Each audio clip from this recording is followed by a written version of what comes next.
For over 100 years, Rotary members have taken action when challenges arise. We know what people can do when they come together and put others before themselves. The team lead said they will continue the campaign to fight against the coronavirus. Local Rotary clubs deliver food and supplies to people in need. Strangers become friends, helping hands multiply, and problems turn into solutions. We are Rotary. We are people of action. Learn more at rotary.org/action.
Every Rotary project anywhere in the world always started out with one person who had an idea.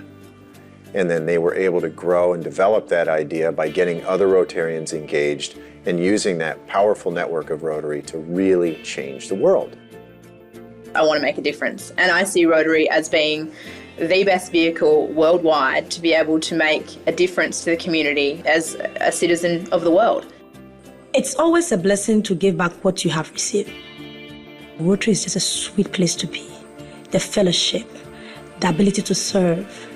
It's not about how old you are or how much you have. We don't have to be Prime Minister to lead our country. Even one Rotarian can do lots of things.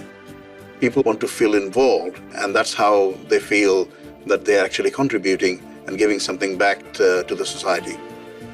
Every Rotarian's needs are different. And if we don't know what their needs are, then how are we going to fulfill them?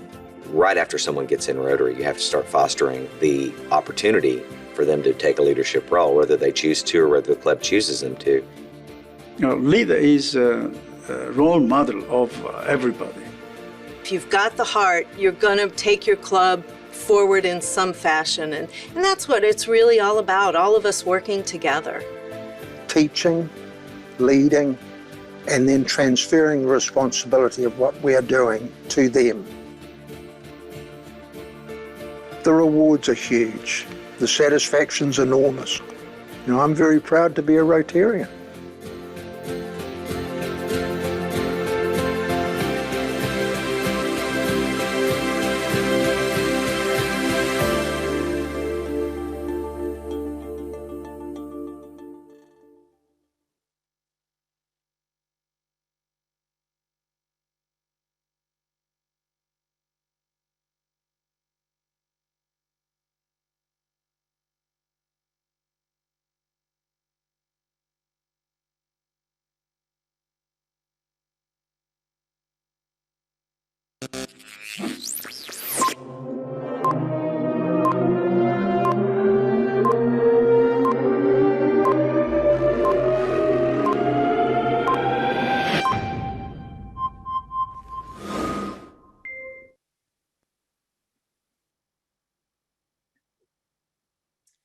Hello, family of Rotary. My name is Stephanie Yurchik, Rotary International Director for Zones 33 and 34, and I'm delighted that you have joined us for our June seminar on career development strategies. This series is part of a Zones 33 and 34 Rotary Works program, a program that offers professional and skill development seminars, coaching and mentoring, practice interviews, connecting, resources, posting and finding job opportunities, as well as small grants for financial stress due to career transitions. You can learn more by typing into your browser rotary.works. Our program today is one of the most important, if not the most important component of getting a job, changing jobs, moving up the ladder, or improving your career possibilities. Everybody knows that networking is an essential part of the job search process. In fact, studies continue to confirm that the lion's share of professional positions and jobs are actually secured through networking, not by looking at job boards. But during the pandemic, job seekers have been very limited in their ability to do in-person networking and interviewing. We've all had to learn new skills and to get more comfortable with virtual networking and virtual interviewing. So how are you supposed to leverage these new abilities in order to stand out and secure new work opportunities? In this special nuts and bolts session of Rotary Works, you're going to hear tips and insights from two experts, including a professional recruiter who interviews and hires people for a living, and an author and motivator who literally wrote the book on networking. You'll also gain networking and interviewing tips and tricks to help you be more successful in your job search. And as a bonus, everybody who's attending this live program today is going to be gifted a digital copy of the book, Networking Ahead, Get Where You Want to Go by Making Powerful Professional Connections. So now let me introduce our guest speakers. Kathy McAfee is known as America's marketing motivator. She works with organizations to help them build more robust, diverse leadership pipelines, and also works with individual professionals who want to be known as experts in their fields. She's the creator of the Fearless Leader Program and author of 4 books, including Networking Ahead and Defining You. Originally from California, she now resides in Greenville, South Carolina, with her husband, Byron. She's a member of the Greenville Rotary Club. Nancy Anton has over 15 years of corporate recruiting experience. She is currently a senior talent acquisitions partner for corporate offices at General Electric. Her firsthand experience with the hiring process lends a valuable view for those in transition. Known as the voice on recruiting, Nancy has been a speaker and trainer on many topics, from job search to hiring. Originally from Connecticut and now residing in Taylors, South Carolina, Nancy is a member of the Greenville Rotary Club.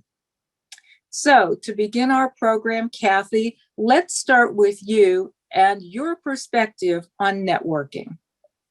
Thank you so much, Stephanie. Delighted to be with all of you here today, and we are going to just get right into it. Nancy and I will share our thoughts and insights on the strategies and best practices in networking so that you can have a more successful career, not just getting this next job that you're looking for, but all the jobs, all the work, the entire span of your career. So I'm going to start with the definition, my definition of networking. I believe networking is an art of building and sustaining mutually beneficial relationships before you need them. And it's the before you need them part that I think reminds us of the importance of doing it proactively, not reactively, like when we get laid off or we don't have a job. Of course, I always want you to start your networking immediately, but imagine if you never had to restart it because it was always ongoing. So that's how I think about networking. That's what I'm doing when I'm networking. But I'm also reminded that networking is a strategy. It's not just an event, like here we are at a Zoom learning meeting. This could be considered a networking event or an activity. But really, I want you to look at networking and this relationship building opportunity as the way you conduct yourself, as the way you live your life, as the way you're going to have a successful life and career and business and what the heck, and change the world for the better. So it's through people that we can accomplish great things. So if you ever start feeling a little squirrely, a little uncomfortable, having to meet someone new, just remember this is how you're building a successful life. So in my first section of this program today, I'm going to cover 4 things. How you can become more intentional and fearless when you network, how to expand your sphere of influence, how to communicate clearly who you are and what you seek, and also how to create a great lasting impression when you're networking and with the people in your network. So let's face it, we're all doing a lot of online networking because of the pandemic, and even that can make us feel a little intimidated. I mean, it takes a lot of courage, if you will, even just to turn your camera on or to show up online. But we've all had to muster the courage to do that. And so how do we do that more fearlessly? And I will also say intentionally. We seek to do this. And then, of course, as the pandemic starts to get under control around the world, we will be meeting with each other, maybe even without masks. We'll be sitting down with strangers, which, by the way, are just friends you haven't met yet. This could be at a Rotary meeting, at a luncheon, at an event. And it's always going to be a little awkward to talk to somebody you don't know yet. So I want to give you some courage to overcome that fear or hesitation or social reluctance that is just naturally a part of the networking process. So even raging extroverts on this call, including myself, do feel a little reluctance, a little fear, and I think that's healthy, but things that kind of stop us from being more fearless and intentional when we network with people. So let's just look at that topic of fear and the antidote of courage. So I'm showing you a quote from Franklin Roosevelt, one of our past presidents. He said, "Courage is not the absence of fear, but rather the assessment that something else is more important than the fear." And I would suggest, and I'm sure you would agree, that your career is more important than the fear. Your contributions to the business world are more important than carrying that fear of networking. So when you feel that fear of networking, I want you to feel the fear and do it anyway. And we're going to talk about that in a second. And I'd like to share with you a little of the work that we do in the Fearless Leader program to help leaders, emerging leaders, hidden leaders, professionals, entrepreneurs, business owners, career professionals, bust through that fear so that they can accomplish their dreams and goals. And one of the things we study is the topic of courage. And it turns out there's not just one type of courage. There is a full spectrum of courage. And I had the wonderful opportunity to find this article online. I put the link in the base there. And if I could ask one of our hosts to just pop that in the chat box, that would be helpful. But this article was written by Alex Atkins. And I had the opportunity to call him. He was in California and network with a stranger. And he started to enlighten me on all the dimensions of courage. So we have physical courage, that kind of, risk bodily harm to perform your duties. Military, police, athletes. That's the kind of physical courage, self-defense that you have to muster in order to do your job and to survive.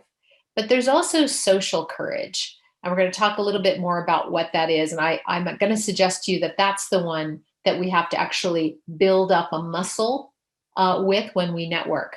There's intellectual courage, the ability and willingness to challenge ideas, to speak truth to power.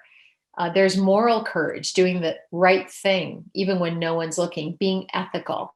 Emotional courage, being empathetic, being able to feel both the positive and the negative emotions when we're with people. And the spiritual courage, taking a leap of faith, and it doesn't have to be in a religious context, but exploring meaning and purpose. So all these are levels of courage. And when we network, you might have to actually bring all to bear. But I believe it's actually the social courage that we've got to build up a strength in. So social courage, as it relates to networking, could involve social embarrassment, exclusion, unpopularity, oh my God, rejection. Does that sound like something in the job search, natural part of that process? So just imagine and think of those times when maybe you have stuck your hand out to shake someone's hand and they didn't reciprocate, and your hand is sticking out there like a sore, you're so embarrassed. What do you do? This is just this awful moment. Social courage will allow you to put that hand down and just move on and not make that a big deal. Or let's say you walk into a room, an event, a conference, a Rotary meeting, and you see all these people that you don't know. And maybe you go up to approach somebody and they don't kind of let you in their circle.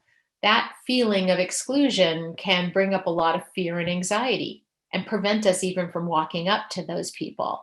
So we need to muster some social courage to break through that situation, to insert ourselves gracefully and naturally. And if it doesn't happen, that's okay too. We move on to the next opportunity with people.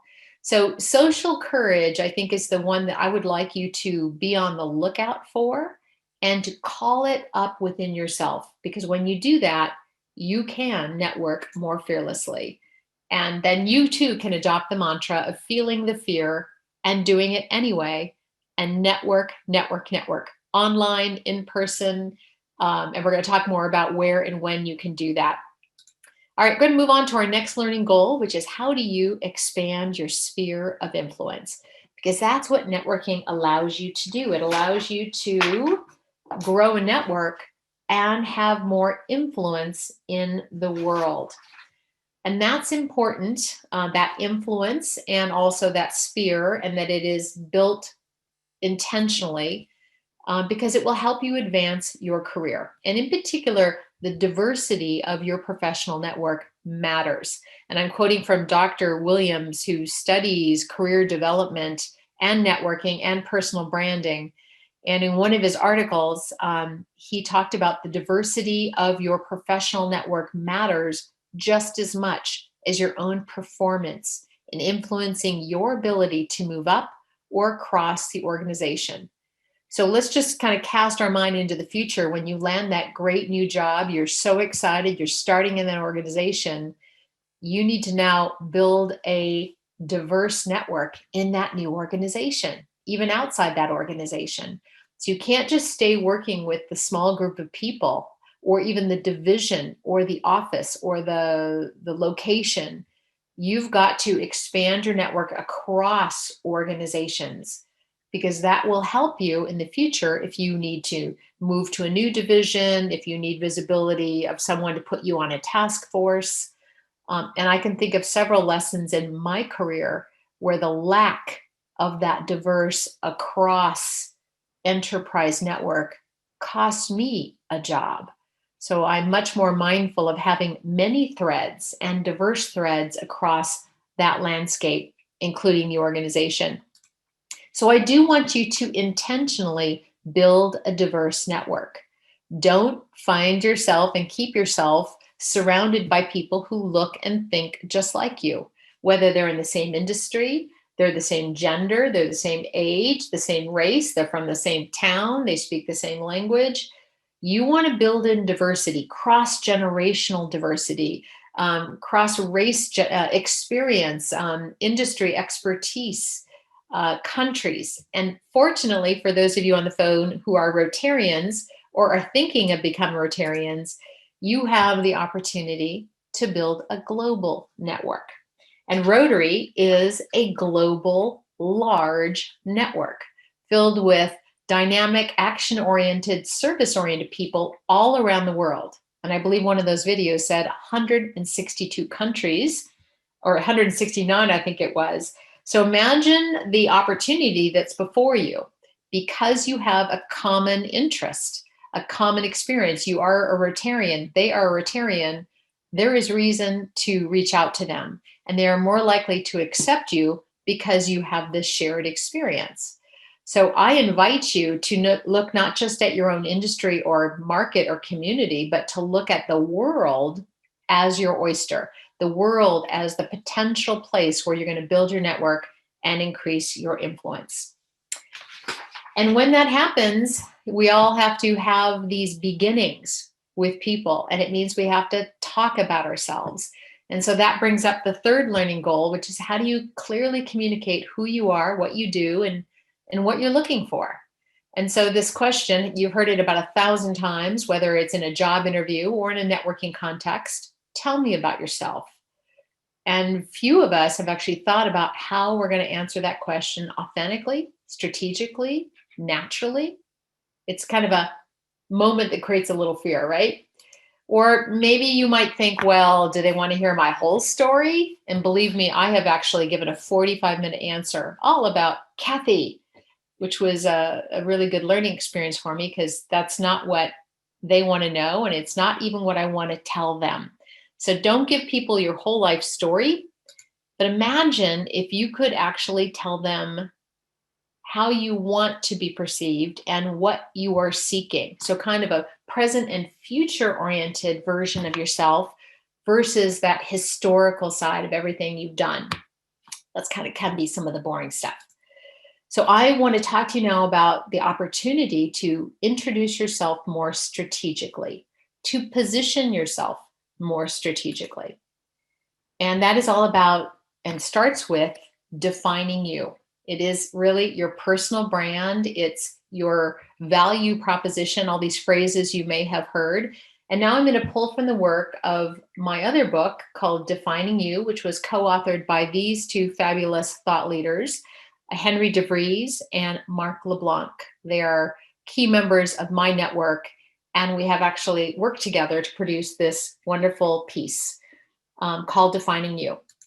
And one of the tools in Defining You is something called the defining paragraph. And I have found this to be so much more useful than a clever 30-second elevator pitch or something funny that I could say at a networking meeting, or I'm trying to stand out, so I say something outrageous. This is more grounded. This is foundational, strategic, and it causes you to get to know yourself and what you seek, as well as other people understanding who are you, what do you do, what value do you create, and what do you seek. So I would replace fancy and clever with strategic any day of the week. So this template has 7 parts, and here they all are. And I've learned by teaching this for a number of years that this looks easy, but it takes work, right? It's a process. So this framework starts with the simple stuff and ends with the simple stuff, your name and where you work or what your position is or what field you're in, 1 and 2. 7 is like, what do you do outside of work? Who are you personally? Tell me something personal about you. And that's that connective glue. So that's 1, 2, and 7. The stuff in the middle is where you really need to spend some time. You get in the defining paragraph the opportunity to share with someone 2 areas of your expertise, 2 pieces of signature work, of things you love to do that you're really good at and that you want more of. This is that idea of what do you seek. So when you decide what you're going to share in parts 3 and 4, your areas of expertise, don't tell them things you do well but hate doing. Don't do it because you're going to get more of it. Tell them what you do well, and what you want more of. So those are decisions you need to make. Number 5 is a credibility statement, which is give me one piece of evidence that you're not making this up. Why should I believe you? But not everything, not your whole resume, just one factoid. You'll see that in an example. And then 6 also takes a little work and a little understanding of the value that you create in the world. It's not your job description, it's not your duties, it's not the tasks you perform, but it's the impact of those tasks and duties. It's the outcome that you generate. So you got to find out from the external world, how did I make things easier for you? What were you able to do because we worked together? Those are some of the questions that you can ask to uncover your value statement or proposition. So what would something like this look like? So I'm just going to share with you mine. My name is Kathy McAfee, and I'm known as America's Marketing Motivator. I work with organizations who want to strengthen and diversify their leadership pipelines and invest in their hidden leaders. In my role as executive coach, I facilitate the Fearless Leader Program, a cohort-based learning experience designed to help professionals get their businesses, careers, and lives back on track. I've authored 4 business books, including Networking Ahead, and I'm actually in the process of writing my manuscript for my 5th book, which will be on the topic of fearless leadership. As a result of my work, clients tell me that they feel more confident, more self-aware, more influential, and more connected at work and life. And on a personal note, I am a 10-year ovarian cancer survivor, and the mantra that I have for my life is a fierce urgency for now. Tell me about yourself. All right, so that's my example. I want to show you how it can be used and how I use it. I use it on my LinkedIn profile, and I use it in something called the About statement. If you don't know what I'm talking about, you probably haven't discovered it. The About statement is your personal first-person voice. Here's who I am. Let's connect. And if you don't have one, you're missing a huge opportunity. And if you've written yours in the third-person voice, like a resume, a skilled professional with skills in this, that, and the other, she has done this, that, and the other, don't write it like a resume, because LinkedIn is a professional networking site, and you want to connect one person at a time. So if you write it in the first-person voice, just like I did with the defining paragraph, you're going to find you're going to get a lot more connections and conversations going. All right. I'm going to move to the 4th learning goal, which is how do you create and keep a strong impression, a lasting impression? It occurred to me that your last interaction would be your last impression. So we always have to be mindful of making sure that the impression we're leaving is how we want to be seen and viewed. And when it comes to networking, I put in the things that I believe, and I put them in this word cloud, triangle shape, which is my favorite personal shape. It's a shape of change. It's the delta. The things that rose to the top were be a connector and be helpful. There's lots of other things. Be positive, stay in touch, be yourself, be curious, listen, all the things we can do to make a good impression. But to me, the 2 things that stand out that are the most important in my book is being a connector and always being helpful and being of service. So let's look at being helpful and being of service, because as Rotarians, we're all about service above self. So I've created a thought, a mantra. I've said this for years, and I just realized this is kind of a formula that when you put people and ideas and share resources, when you mix all that up, you create opportunities for yourself and for other people. And that, to me, is the spirit of networking, helping others and being helped. So whenever I go to a networking event, opportunity, conversation, I like to think about who can I connect, what ideas can we exchange, and what resources can I share. Like today, I'm sharing with all of you a free copy of my book, Networking Ahead. It's a resource I've created. Why wouldn't I do that? It's easy for me to do that, and it might change your life or someone else in your network's lives. So think about that. This is how you create value in your networking. The other way is to be a connector. And offering introductions and connecting people actively is one of the ways you are going to be a rock star in the networking experience. So who do you know that needs to know somebody else? And there is a way of facilitating these that makes it easy and natural, and you're going to develop your own way of doing it. But these are some of the sentence starters or thoughts that I might say if we were to be networking on a coffee chat. Have you met Nancy Anton? I'd be happy to introduce you to her. Let me introduce you to Nancy. Let me do that on LinkedIn or another means that's convenient for both of you. Or the ultimate question, who are you looking to meet? It's amazing how many people don't have an answer to that question, that obvious question. So we need to be thinking about who we want to meet, because it allows people to tap their mental Rolodex. And then how can I get you connected in this, whether it's a business unit, company, association, community, Rotary Club? Like, how can I get you connected? And then the other person can help you, and then you can make it happen. So your ability to put people together and to get them talking creates value for you, makes you a master connector. And let me just show you what happened this week that I didn't ask for, but is a perfect example of doing that proactively. And this was from my colleague and speaker in about 5 minutes. It's coming over to you, Nancy Anton. She sent a LinkedIn message to me. I took a snapshot. It's a little blurry, but you get the idea. To one of her colleagues in GE. She's a Hampshire.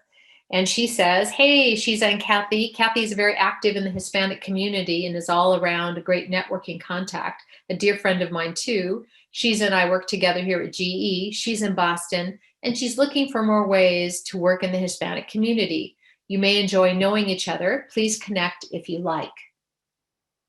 And what a lovely invitation. And there's some reasons why she's putting us together. We have a shared interest. And immediately I jumped on it, and she's responded, and we are booked for a virtual networking call, thanks to Nancy. So another great example, not sure, I think Nancy just does this naturally. She thinks about people that should meet, and then she makes it happen. You too can develop that skill and that proficiency. But you also need to ask for connections, because being a connector, you can't just give. You also have to receive, but you got to know how to ask for it. So when asking for connections, what are you going to say? How are you going to say it?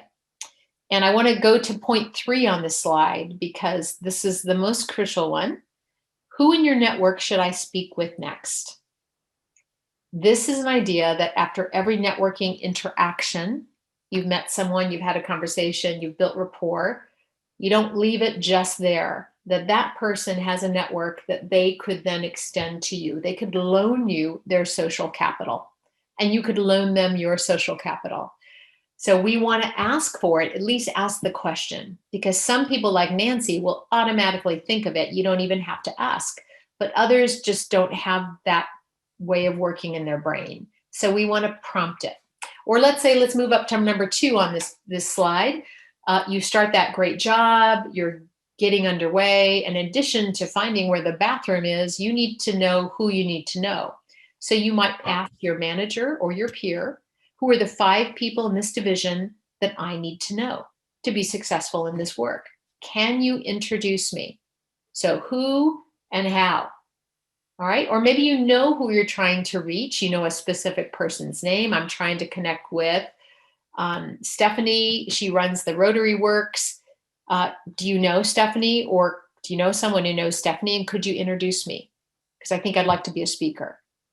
So if you can say a specific name and a reason why, then people will be on the lookout for you.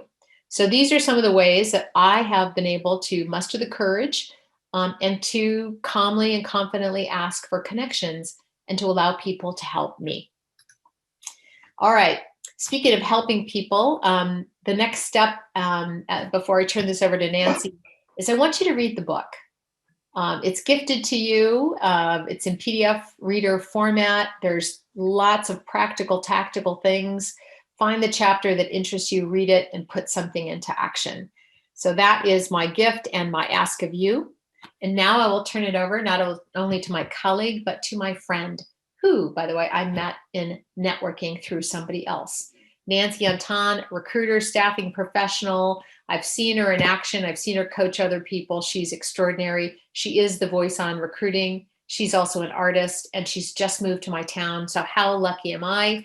And Nancy's going to talk to you about these cool things. So without further ado, Nancy, over to you. Thank you, Kathy. Such good points that you made. And I want to see if I can take these next 10 minutes and fill in some more workable thoughts about how to get out there and how to make your network helpful in especially in this job search time. You know, we all hear that unemployment is low and everybody's working, but that's not necessarily true as far as having everybody in the right position. So you may be out there looking for work, you maybe have gotten job eliminated because of what happened in the last year with COVID. And boy, can I feel for you, because believe it or not, even though I'm a super networker, I found myself at the other end of not having an opportunity. One of the stories I love to share is a time where I felt like I was my job, and when my job was eliminated, I was kind of wondering, what am I supposed to say now that I'm no longer working? Who am I? And I think when we looked at the points that Kathy made, whether you're currently working or you are most recently a professional doing, you're still a person, you still have all those years of experience, you still have an ability to help each other, you still have an ability to ask for help if you need to, and you certainly have the ability to network. So it's not much different. Networking sounds kind of technical, but actually when you ask somebody if they have any names of people who can come and help you mow your lawn, or if they know where great places to go to dinner, all those things are considered networking. So that's the simplest examples of networking. I hope we do it all the time, and I hope you realize that just making connections with other people and opening up that conversation can help you, and of course you can help others, which is the best way to make a lasting impression, as Kathy said. So there I was. I found myself on the steps of a networking meeting. I was going in, there was two big doors in front of me, and I was no longer working. And I thought to myself, what am I going to do? I felt like I had a tin cup in my hand and a cane with a white tip. And I felt like all I needed to do was to go in there and start asking people if they knew of a job that I could do. And I said, that's not right. That's not who I am. If I was here a month ago when I was still working, I would walk right in there and I would be the host and I would make things happen. And I caught myself and I said, what's different? The only thing that's different is I'm not getting a paycheck any longer. I'm still who I am. I still have the experiences I have. I still have the network that I've already created. And I walked into that meeting with a new purpose. And I said, I'm going to get in there. I'm going to help others. And I walked up to people and I said hello and I asked them about themselves. I didn't tell them about myself right off the bat. I asked them about themselves first. Opened up a conversation. I always had an opportunity during that conversation to add in a little bit about myself. If they asked me back, tell me about you. And I would ask them, who are you? Who would you like to connect with? What are your major headaches? Do you know Bob, who's across the way there? I'd love to introduce you to that person. In these conversations, I was making a strong impression because I knew everyone there was for the same reasons. It was called a networking meeting. We all wanted to network, and I made it my point to make it more comfortable for them. And in turn, I was able to make connections with these people and also talk a little bit about myself and what I was looking for. And it just made all the difference in the world. And I collected business cards and names and phone numbers. And I followed up after that meeting, telling them that it was great to meet with them at that meeting, maybe furnishing more names for them, for people to connect with. And then I would ask, who do you know that's in the recruiting world? I would love to be able to talk with some of the people in my business that you may know. I think the hardest thing when people want to help you is understanding, how can they help? What can they do? What do you need? And so it's very important that you let them know what it is that they can do for you. I have people call me all the time at GE and say, hey, I was wondering, could you help me find a job? And that's such a big, broad topic. I have no idea if I can help you or not. My next question is, well, what are you looking for? How can I help you? Well, does GE have anything? And I answer, well, you know what? If you want to go to our website and look through all our careers and, you know, search for the things that you think you're most interested in, first apply online, then let me know what you're applying for. If I can help you get an interview for that, I will. And again, tell me more. Tell me exactly what you're looking for. So know what you need for someone else. When you shake someone's hand and you tell them that you're in the accounting world and you would like to talk with people who have positions as chief financial officers, they'll know in their mind, oh, okay, Rolodex in my mind, who do I know that's a CFO, and see if they can make a connection for you. So make sure you're clear on what it is that you need from that person, and then ask for it or ask them for help to get to that position. If you're a referral, and this goes for almost every company I've worked for, if I ever get an email or if I see it flagged when you apply to the company that you were referred, I'm going to look at your application first. I trust our employees are going to bring us good people. They don't want to work with people they aren't going to stand up for. They're going to bring forward resumes of people that they've worked with in the past or friends or relatives that they like. And anytime I see that there's a referral, I'm going to go and look at their resume and compare them for the job to see if we want to move forward with an interview. So if you can get a referral, please do. Now, you may find a job possibility and you might say, gee, ABC company. Off the top of your head, maybe you don't know anybody there, but if you go to LinkedIn, if you go to your network and type in, it'll show you who you're connected with that might be part of that company. And it's always great to make a connection saying, hey, Kathy, I see that you're working at ABC. I'm going to be applying for a role, wondering if it would be all right if I used your name as a referral, or could we please talk a little bit about the job, the company? I have some questions and I think you'd be able to help. And once you're on a call or conversation with that person, ask them, can I use your name as a referral? Don't ever use someone's name as a referral if they're not a referring source, though. That's one thing I want to say. I sometimes I'll call and say, hey, I see you referred Kathy, and they say, Kathy who? So make sure you make that connection, even if it's been a long time since you've talked with them. Reach back out to them, let them know that you're going to use them as a referral. If anybody in the higher levels, like sometimes you might think, gee, I just want an accounting job. I don't want to be the CFO. But you know what? If I get a referral from someone in the C-suite and they say, hey, can you take a look at Bob's resume? I'll pretty much bet that's the next thing I'm going to do is go right to Bob's resume and pull it out. Anytime I'm asked by a senior leader or any manager, if they ask me to please pull somebody out, I'm going to go and do that. So even though you might have a referral from someone from a different part of the company or maybe a level too high that you wouldn't want to work directly for, it's important that you use them as a reference. They're going to get you the eyes on your resume that you need. If you don't have a referral, it doesn't mean you're not going to get looked at, but it does definitely tip the favor for you. And there's a lot of times that you want to talk to people, but you're not actually interviewing for the position. And I call that either an informational conversation or an informational meeting. And that's when you ask for somebody's time. Maybe you want to know more about the industry, maybe more about the company specifically, and you get an opportunity to sit down with someone either through Zoom or face-to-face, let's hope in the future. And what you want to do is have some good questions. What's it like to work in this industry? What are your biggest headaches? How did you get started? What do you see as potential growth? Could you look at my resume? Is my background something that would be a fit for this company? Do you know what areas I should be looking in? Who should I be talking with?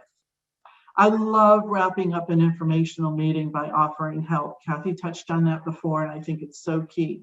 What are you looking for? I'm on the information highway here right now, freeway, telling you, hearing about all kinds of job leads and all that. Is there anything I could do to help you? When you ask if you can help someone else and you open that door to networking back with them, that's going to make an even stronger impression on them, and they're going to appreciate that, even if they don't need anything right away.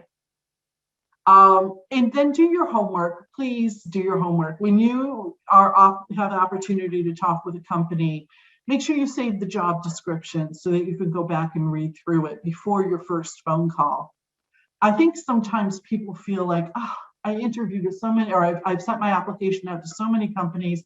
I am not going to look them all up now. I'm going to wait until they call me. Then I'll know they're interested. Then I'll invest the time in interviewing, in doing my research in preparation for the interview.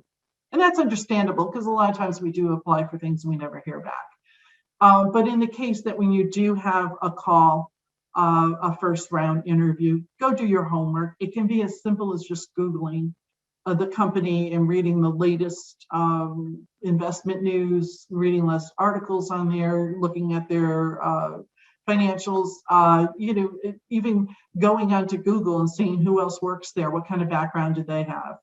If I was going to be an accountant at GE, I would go to LinkedIn, look up accountants at GE to see what schools do they come from, how long have they been there, what kind of backgrounds do they have. If I knew I was going to be interviewing with Nancy Anton, I would go to LinkedIn and look up Nancy Anton and see what kind of background she has and what schools she's gone to. And do we have any common threads? Do we have any people in common? Prior to meeting with someone, if I do have someone in common on my LinkedIn, and it'll tell you whether you're both linked to the same person, I would reach out and say, hey, I have an interview with Kathy next week.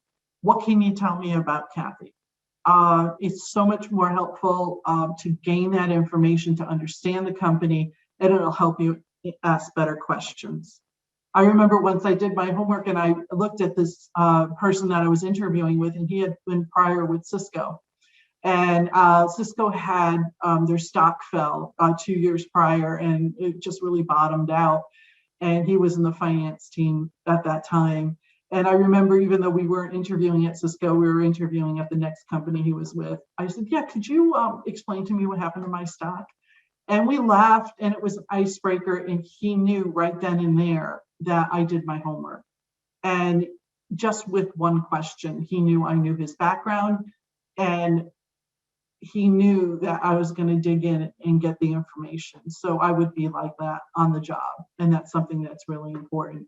Sometimes you are judged more by what questions you ask than what statements you make about yourself. So keep that in mind. Interviewing is a fun thing to do. Remember, it's a two-way street. You are going out looking for a company to work with, and they are looking for a candidate to hire.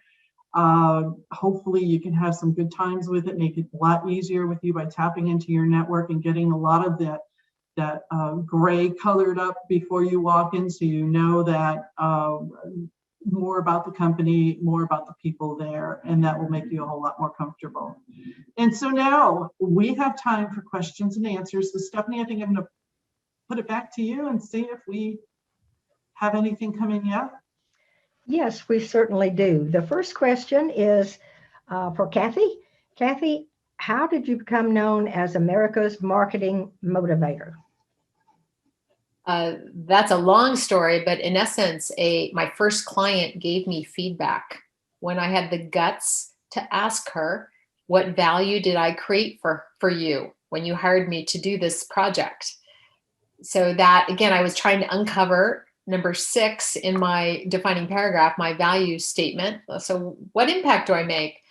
And she gave me the honest feedback. She actually coined it just like this. She laughed and she said, my goodness, you made me do something. You're my butt-kicking consultant. And we all laughed. We had a great time. And then I literally went home and I dreamt about that. And I woke up with the phrase marketing motivator. Maybe I didn't have enough courage to put butt-kicking consultant on a business card, but that is how the marketing motivator came to be. And I realized that that's my secret sauce. That's, I do a lot of other things, but motivating people to action is something that has value. So discovering your value, your impact it's very empowering for you. Thank you. Nancy, what's your thinking regarding age in the marketplace, and is it alive and well, and how do you overcome it? I love this question. If you had about 5 more hours, I can give you everything I think about it. One of my biggest pet peeves in this world is when people say, oh, who's going to hire me? I'm so old. Thinking that way is your first problem. If you find yourself making that statement, stop immediately. You are valid. You are a contributor. You can still, if you believe so, you can still be very relevant in this world and a participant. I think there has been age discrimination, of course, in the past, but I think the age discrimination is sparked constantly by the candidate who says things that date them. Back in the day, I have over 30 years experience. Well, we used to.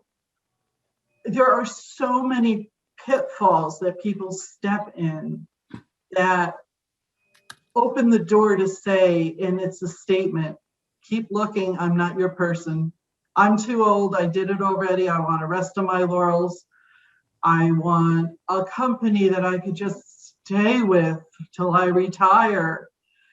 I'm tired. I'm scared. I don't think I can do this anymore. All those young people can run circles around me. If you start thinking like that, people are going to believe you. You got to stop. You got to stop, and you got to be relevant. And I have to say that I, over the years, have placed some absolutely fantastic people that were over 65 in careers and positions within corporate America that got back with fantastic reviews and really contributed well. And the only thing they did differently than everyone else was they had a great attitude. And they knew that they could do this job and they could comply. And I'm going to be honest with you, everybody. What you did more than 15 years ago just doesn't matter anymore. You really got to look at your last 15 years and really concentrate on that. That's where your value is. Those are the systems that we now use. Those are the experiences that make a difference. So try to keep that focus when you're explaining who you are and what you did is to the last 15 years. But again, I can go on and on with this, but I'm going to leave some more time for other questions. Okay, thank you. This question is for both of you.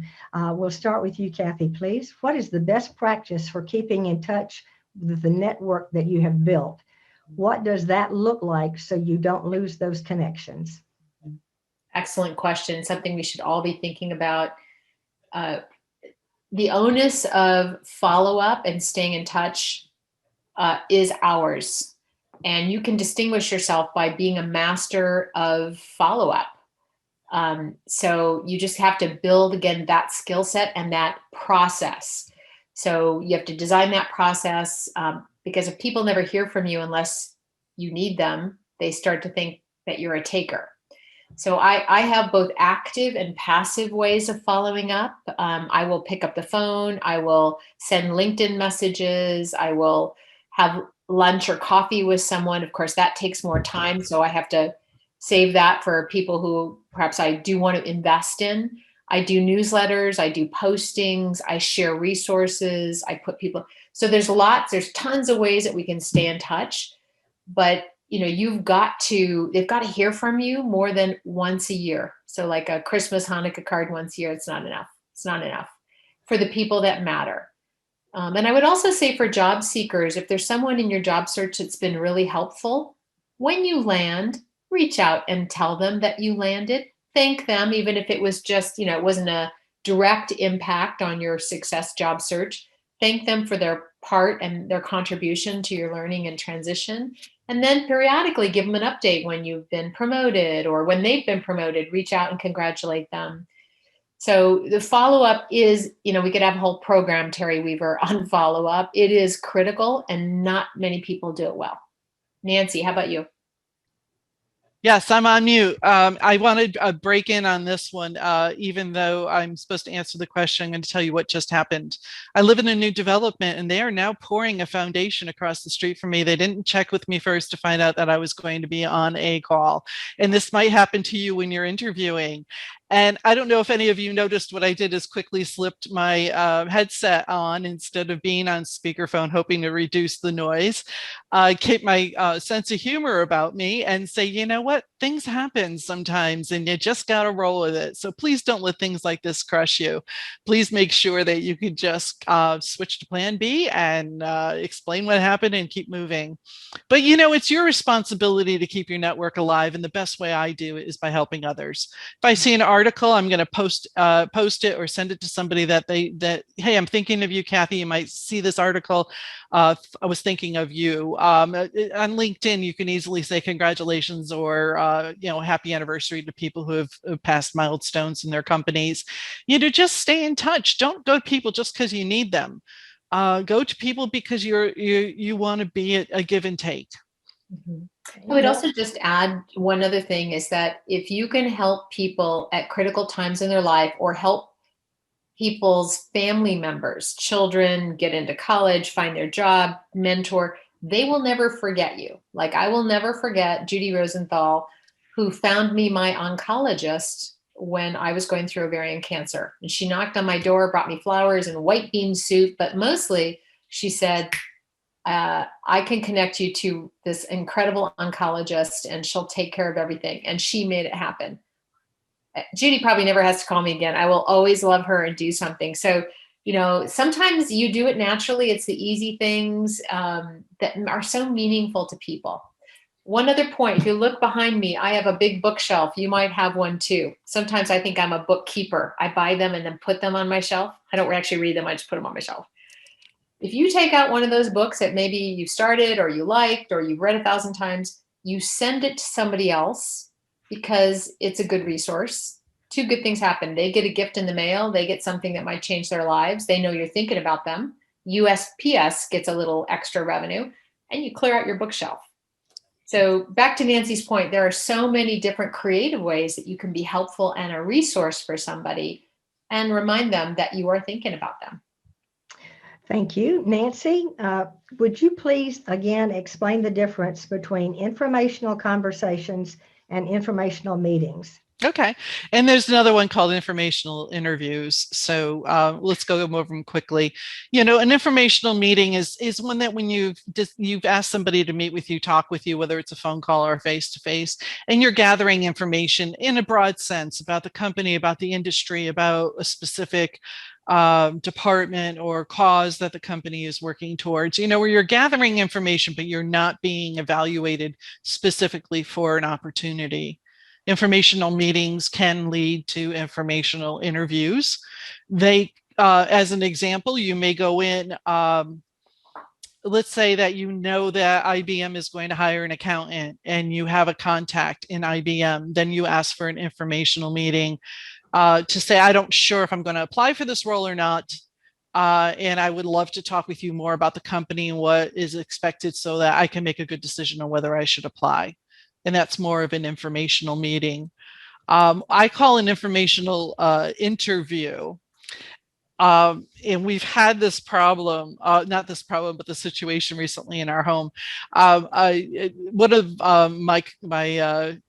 my daughters was on an interview and she realized during the interview it wasn't the job she wanted. It wasn't a job that she was going to be good at. And she could see that the managers too were realizing that. And so she quickly changed the interview into an informational interview. And she said, you know what? I'm going to be honest with you. I'm really not a salesperson. I would love to work around this equipment. I would love to be part of this, but I'm not right for this job. But I really enjoy your company. I think there might be other spots for me here. What else should I be looking at? It was funny because nobody usually thinks that way on an interview when it's not going well. Somehow they just keep kicking through, hoping that they're going to make a great impression. And then they hang up and then they cry when they don't get the job. And it's like, but you didn't want it anyway. So it's perfectly fine to say that, say that now that I've gotten a chance to talk with you about this, it seems like a great opportunity, but not for me. Here's what I would like to know more about. Is it possible for you to, and again, changing it from an interview to an informational interview or informational meeting, who else should I be speaking with? What other jobs should I apply for? What are they called in your team? Would you give me an introduction? And, you know, it makes such a lasting impression.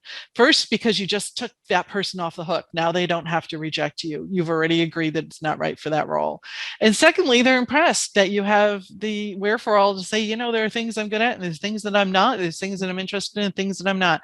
And they're going to be more than happy to open the door for you and put you on to another opportunity. I hope that helps.